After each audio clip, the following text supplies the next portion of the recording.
ছড়িয়ে পড়েছে মৌমাছি।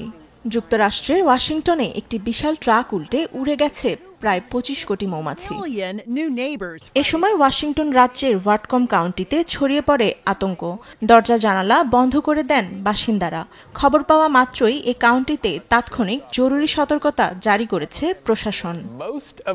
স্থানীয় কর্তৃপক্ষ জানায়, শুক্রবার কানাডা সীমান্তের কাছে ৭০,০০০ পাউন্ড ওজনের চলন্ত ট্রাকটি উল্টে যায়।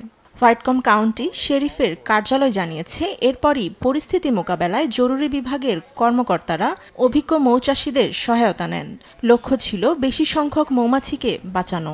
ঝাঁক বেঁধে মৌমাছি উড়ে বেড়ানোয় সর্বনিম্ন ২০০ গজ দূরত্ব বজায় রাখার নির্দেশ দেওয়া হয়। পরিকল্পনা ছিল পুনরায় মৌমাছি মৌচাকে ফিরিয়ে আনা এবং রানী মৌমাছিকে রক্ষা করা। কাউন্টি শেরিফ কার্যালয় আরও জানায়, তাপমাত্রা কমে আসলে মৌমাছি নিজে থেকেই মৌচাকে ফিরে আসবে, কারণ তারা নিজেদের বাসস্থান চিনতে পারে।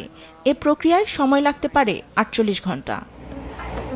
জটিল স্বাস্থ্য ঝুঁকি না থাকলেও মৌমাছিতে অ্যালার্জি আছে এমন ব্যক্তিদের সতর্ক থাকার নির্দেশ দিয়েছে স্বাস্থ্য বিশেষজ্ঞ।